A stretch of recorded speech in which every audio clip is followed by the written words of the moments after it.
Hi hello नमस्ते आशा करुच्ची भलरे थे समस्ते। तो आज बनैबा दीपावली गोटे स्पेशल डेजर्ट रेसिपी जार ना पंकिन हलवा बा बोईतालु हलवा। किछि लोक आपको बोईतालु कहते तो किछि लोक कखारु कहते आपण मैंने कौन कहते कमेंट रे जणातु। बोईतालु तो बहुत सारा रेसिपी खाई आपण मैंने किंतु ए रेसिपी आपण भर बहुत लोक जानि नथिबे। ए रेसिपी संपूर्ण नुआ एमतीका नुआ नुआ रेसिपी चैनल टी को सब्सक्राइब कर दिंतु जहाद्वारा आपको आमर प्रत्येक वीडियो नोटिफिकेशन आपन पाखक पहुँचो। तो चलते स्टार्ट करवा। बोईताल हलिया बनवाई मुझे गोटे बड़ बोईताल नहीं जहाँ एमती छोट छोट साइज रे काटी देती। तापर गोटे ग्रेटर साहाय्य मुझे गंसी देती। जदि आपण पाखे ग्रेटर ना तो किसी कथा नुह आपण पाखे जदि नड़िया घसीबार किसी अच्छे से भी आप घसी पारे जमीक मुझे घसुची देखिपे। यहाँ तो आम मसीन अच्छे कितु आप चाहिए जो थे नड़िया घसुँच से भी घसी पारे।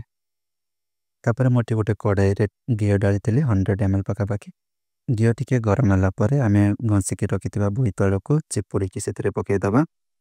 पकईला बोईताल टी भल भाजीदे जमी बोईताल पानी जमी सुखीज।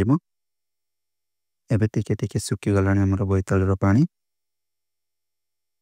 देखिपे आपण पूरा ड्राई हो गला। तो आम ए चीनी ऐड करदे। तो मुझे गोटे छोट कप 5 कप चीनी ढाली जहाँ पखापाखि गोटे 500 ग्राम हम। तो आपड़ जदि कम अधिक मीठा खाऊँ तो से हिसाब से आप चीनी ढाली पारे। तो चीनी मेल्ट है जाए आम आपको भलरे मिसईदबा। देखिपे मोर चीनी ए टिके मेल्ट हो गला। चीनी पूरा मेल्ट है से आम खवा डालीदे। मु खवा 300 ग्राम नहीं। आपण पाखे जदि खवा ना तो आ जगह आप 300 ml मिल्क भी डाली पारे। जिते चाहे आम खवा मेल्ट न हो जाए से जाए आम भलरे आपको चलैबा कहीं खवा जल्दी तले लगी जाए। जदि जलीज ताल पिता पिता लगे तो आम भलसे को मिसईदे। देखिपे मो खवा पूरा मिसी जाइए मेल्ट हो गला। आउ 2 ରୁ 3 मिनट बॉईल कलापर देखिए बोईताल कंचा स्मेल भी पलैब। तो रेडी हो गला आम पंकिन हलवा। फ्लेवर पर आम गोटे स्पून अलैची पाउडर डालदे। आपड़ चाहिए ए साफरन भी डाली पारे ढारिकी भलसे मिसईदे। तो चलते भी आम बोईताल हलवा गोटे ड्राई फ्रुट्स तड़का बनैबा। तो मुझे गोटे फ्राई पैन टी घी नहीं से गोटे 30 ରୁ 35 काजू नहीं। काजू टी आम भलरे रोस्ट करदे।